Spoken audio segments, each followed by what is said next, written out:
Molion, o senhor é do ramo da climatologia, meio ambiente, e tudo isso tem a ver com economia. Boa noite. Boa noite, Lazier. Boa noite, telespectadores. Prazer estar aqui, né? Ouvindo essa discussão, aprendendo um pouco sobre esse aspecto da economia. O que eu tenho a dizer é que o clima sempre condicionou as atividades humanas. Então fala-se muito em economia, mas se você olhar a história, toda vez que se passa, por exemplo, por um período mais frio, a economia baixa. Eu acho que, por exemplo, os grandes descobrimentos, né, do século XV, XVI, né, eles passaram por isso, porque a Europa estava passando por um período frio, chamada Pequena Era Glacial, que obrigou-os a sair e ir em busca de novas terras que pudessem trazer alimentos. A minha preocupação maior hoje, nesse mundo globalizado, é essa histeria do aquecimento global. É uma histeria, porque não existe, na realidade, comprovação nenhuma que o homem, através das suas emissões, né, principalmente de gás carbônico, porque dizem que o gás carbônico é o bandido, é o grande vilão do momento. E na realidade não é, o gás carbônico é o gás da vida.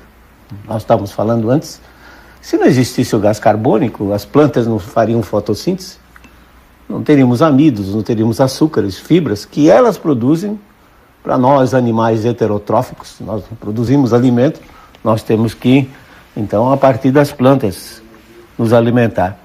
E me preocupa muito com isso, por exemplo, mecanismos como o protocolo de Kyoto, por exemplo, que pretende reduzir emissões. Eu não sei como vai reduzir emissões se para crescer economicamente você precisa, na realidade, gastar mais energia.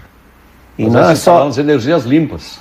Sim, mas não tem nada a ver com poluição. Está aí uma confusão que criaram na opinião pública, é que CO2 é vilão e que poluição é igual a CO2. Não é.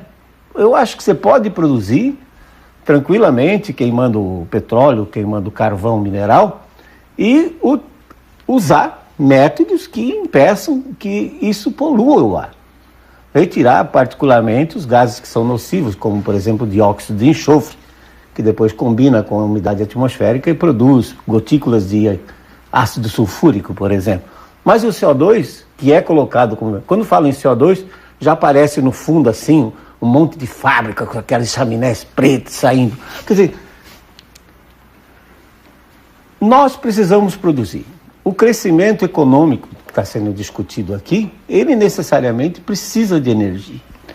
A adoção de protocolos como esse protocolo de Kyoto é inútil. Por exemplo, você pega os fluxos naturais de carbono entre o oceano, os oceanos e a atmosfera, entre a vegetação e a atmosfera e os solos e a atmosfera. Somam cerca de 200 bilhões de toneladas por ano. Isso é estimativa. Quer dizer, se nós tivermos errado em 10% nisso, são 20 bilhões. É 3 vezes mais do que o homem coloca hoje. Quer dizer, a contribuição humana para isso é insignificante. Pega um protocolo de Kyoto que se propõe a reduzir 5,2% das emissões atuais para voltar aos anos 90. Que é isso? 0,3 bilhões de toneladas de carbono por ano. Contra 200 bilhões, que são os fluxos naturais. Quer dizer, isso é brincadeira, né? Quer dizer, você vai querer mudar a face do mundo, atrasar tudo, fazer com que as pessoas fiquem mais pobres, né? Simplesmente porque há uma confusão entre o que é CO2 e o que é poluição. Sim, mas o senhor não está tocando no derretimento das calotas. Mas é outro problema. Não é? Que não está havendo um aquecimento do planeta e com isso... O aquecimento terminou em 1998.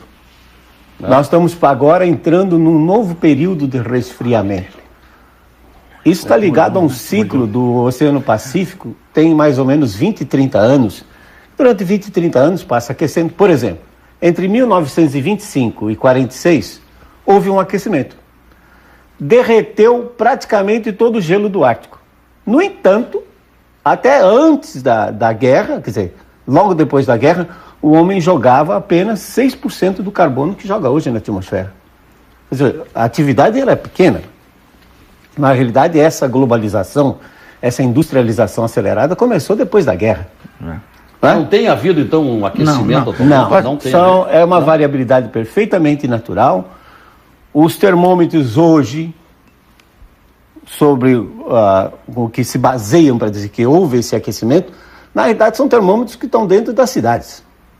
E a gente sabe que as cidades têm sempre temperatura mais alta. Polêmica. Eu me lembro, doutor Molhão, quando aconteceu no Rio de Janeiro, a Rio 92, a Conferência Mundial sobre o Meio Ambiente, estava lá, inclusive, cobrindo pela Rádio Gaúcha, uma coisa das mais impressionantes foi quando o presidente de uma pequeníssima república chamada Nauru, lá do Pacífico, ele abriu o discurso dele gritando por socorro, dizendo: socorro porque estão encobrindo o meu país. A água está subindo e dentro de 40 ou 50 anos morreremos todos afogados.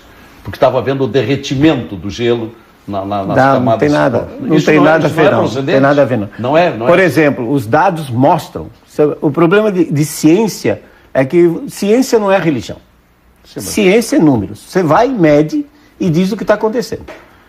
Por exemplo, na Antártica, já nos últimos 50 anos, o que está havendo é um acúmulo de gelo.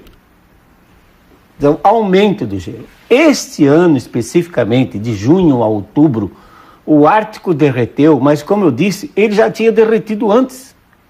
Eu posso mostrar para você artigos da década de 30, os Estados Unidos mandando expedição para saber o que estava acontecendo com o Ártico. Bom,